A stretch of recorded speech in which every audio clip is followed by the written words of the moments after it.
Students, मैं प्रदीप शुक्ला आज 11th class की 6 वीडियो में डालने जा रहा हूँ।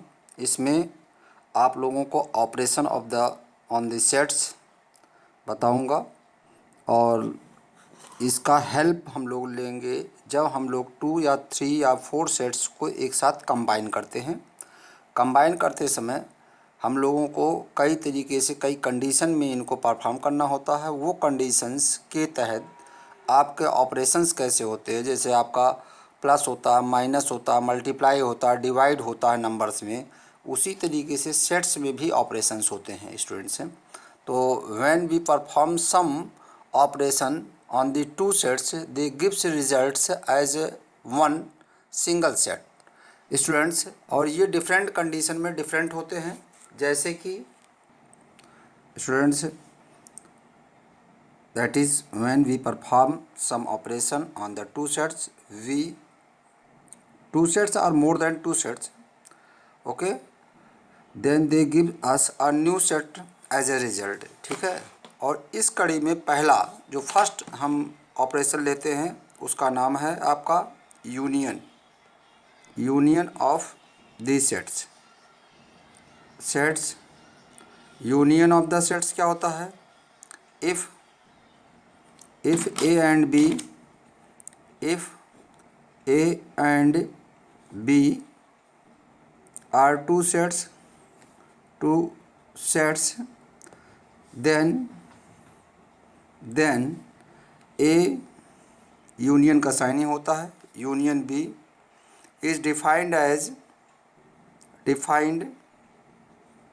as every X belong in A union B implies X belong in A or X belong in B।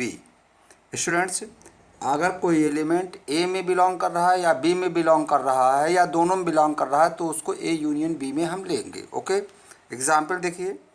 Example जैसे यहाँ पे A इक्वल टू दिया है आपको 1 3 5, B इक्वल टू दिया है 2 3 7।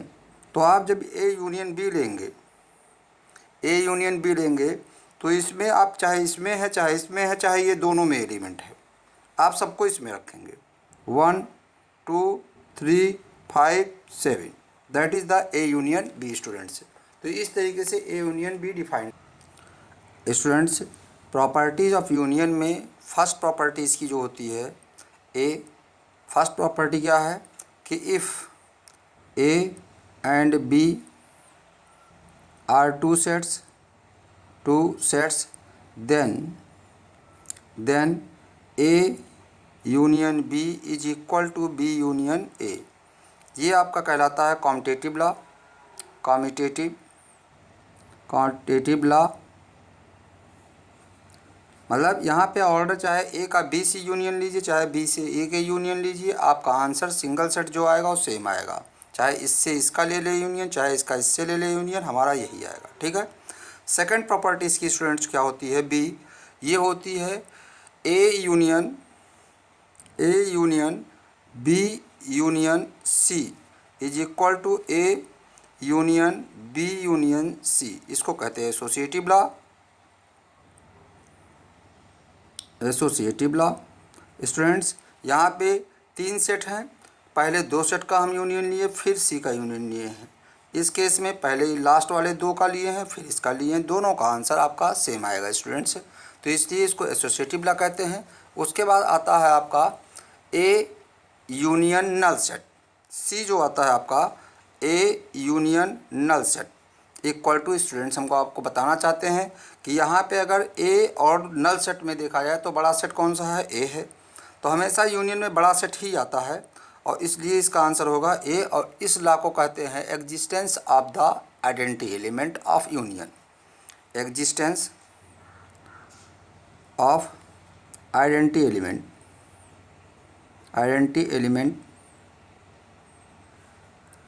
एलिमेंट। उसके बाद आपका D आता है।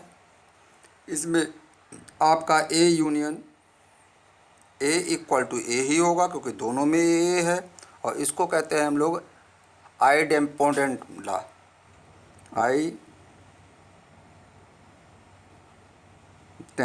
ला। और लास्ट होता है आपका ई, ये होता है universal set. Union A is equal to बड़ा कौन सा सेट है? यूनिवर्सल, इसलिए यूनिवर्सल ही आएगा आपका। ये होता है law with union, law with union, sorry law with universal, universal, universal. तो ये इतने आपके प्रॉपर्टीज़ होती हैं यूनियन से रिलेटेड, जिसको आपको जानना चाहिए। इनका बाद में हम लोग यूज करेंगे, इसलिए ये आपके लिए बहुत ज़रूरी है। इसके बाद स्टूडेंट्स दूसरा हमारा ऑपरेशन होता है intersection of the two sets. If A and B are two sets related with the universal set this, then first intersection का जो साइन होता है वो अभी आपको दिखेगा यहाँ पे। इंटरसेक्शन का साइन होता है if A and B are the two sets related to the universal set, then every x belong A, ये होता है इंटरसेक्शन का साइन। उल्टा करके आप यू लिख देंगे तो आपका इंटरसेक्शन का साइन हो जाएगा। B implies x belong in A and x belong in B. Student यहाँ पे यूनियन में आर था, आपको इस पर ध्यान देना पड़ेगा। यहाँ पे आपका आर है, लेकिन यहाँ पे आपका एंड है। ये बहुत ही खास बात है। आर का सेंस हुआ चाहे आपका ए में है या बी में है, यूनियन में ज़रूर एलिमेंट जाएगा, लेकिन इंटरसेक्शन केस में यहाँ पे एंड है, इसलिए जब दोनों में कॉमन एलिमेंट होएगा तभी हम लोग उसको ए इंटरसेक्शन बी में लेंगे। एग्जाम्पल आप यहाँ पे देख सकते हैं। अगर हम ले लेते हैं यहाँ पे A equal to A E I O U, और बी इक्वल टू ले लेते हैं हम लोग यहाँ पे ए बी सी ई एफ, ये ले लिए। तो स्टूडेंट्स यहाँ पे सिर्फ दो ही आपको कॉमन एलिमेंट्स दिख रहे हैं, ए दिख रहा है यहाँ पे और ई दिख रहा है। इसलिए आपका इंटरसेक्शन जब दोनों सेट का लिया जाएगा स्टूडेंट्स, तो सिर्फ आपका यहाँ पे दो ही एलिमेंट इंटरसेक्शन में आएंगे और वो होंगे ए एंड ई। ये आपका इंटरसेक्शन का हो गया। अब आता है properties of the intersection of the two sets. Properties of intersection, if A and B are two sets, same चीज़ है, related with the universal set this one, then first property क्या होती है? A intersection B is equal to B intersection A. इसको कहते हैं commutative law with respect to intersection, commutative law. उसके बाद सेकेंड प्रॉपर्टी क्या होती है? If A B C are three sets, then A intersection B intersection C is equal to A intersection B intersection C. इसको कहते हैं associative law student, associative law. ठीक, उसके बाद थर्ड आता है आपका, थर्ड प्रॉपर्टी जो आती है वो A intersection null set, intersection null set. इसमें देखिए छोटा सेट कौन सा है? नल सेट है। तो नेचुरल है, ज़्यादा से ज़्यादा नल सेट का एलिमेंट दोनों में कॉमन हो सकता है, इसलिए इक्वल टू क्या हो जाएगा? Null set. स्मॉल सेट हमेशा आता है। ये हो गया आपका identity element with intersection, identity element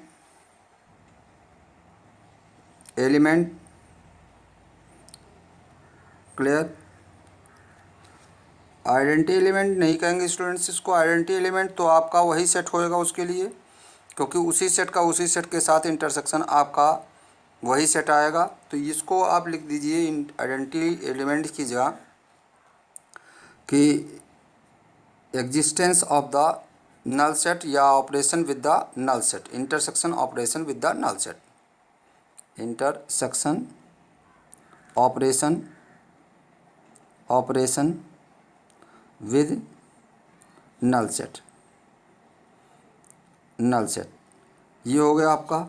उसके बाद फोर्थ यहाँ पे जो नेक्स्ट लॉ आपके लिए आता है वो, नेक्स्ट लॉ जो आता है वो है A intersection A equal to, दोनों सेम सेट हैं, ए ही आएगा। इसको कहते हैं आइडेम्पोटेंट लॉ, आइडेम्पोटेंट लॉ। और फिफ्थ लॉ जो होता है आपका वो होता है डिस्ट्रीब्यूटिव लॉ, इसको कहते हैं डिस्ट्रीब्यूटिव लॉ। इसमें क्या होता है students, A union B intersection C will be. यहाँ पे समझिए ये प्लस का काम कर रहा है या मल्टीप्लाई का, कुछ भी ले लीजिए आप, तो ऑपरेशन लेना आपको। तो यहाँ पे एक बार ए यूनियन बी के साथ अटैच होगा, फिर इंटरसेक्शन लगेगा और फिर ए का यूनियन सी के साथ अटैच होगा। That is distribution of union over intersection, इसको कहते हैं स्टूडेंट्स। और यहाँ पे लिखेंगे क्या, A union B intersection A union C, ठीक है। और दूसरा इसी पे होता है A intersection B union C, इसको क्या लिखेंगे, इसको कहेंगे distribution of the intersection over union. तो ए इंटरसेक्शन एक बार बी के साथ, फिर यूनियन लगेगा, और ए इंटरसेक्शन फिर सी के साथ। तो ये क्या लिखेंगे, A intersection B union A intersection C, इसको कहते हैं distribution of the intersection over union students. इसके बाद आपका आता है difference of the two sets. क्या आता है, difference of the two sets. इसमें क्या होता है, इसमें होता है if A and B are the two sets then A minus B is called difference of two sets such that every x belong in a minus B, अगर कोई element a minus B में belong कर रहा है, implies x belong a but x not belong in b। Example आप ले सकते हैं, a इक्वल टू अगर दिया हुआ 3, 5, 7 ये दिया हुआ है, और b इक्वल टू दिया हुआ आपको 5, 9, 11। तो आप a माइनस बी जब करेंगे तो a माइनस बी में स्टूडेंट्स क्या आएगा, a माइनस बी में क्या आएगा, a माइनस बी में a से वो एलिमेंट बाहर कर दीजिए जो b में भी है। तो 5 ही तो दोनों में है, कॉमन एलिमेंट माइनस कर दीजिए a से, तो आपका बचेगा क्या, 3 और 7। तो इस तरीके से ये difference of the two sets भी मैंने बताया आपको। अगले वीडियो में हम लोग और नई चीज़ डिस्कस करेंगे, और इसको आप बहुत ध्यान से पढ़ लीजिए, क्योंकि अगले वीडियो में हम कुछ क्वेश्चंस भी डिस्कस करेंगे।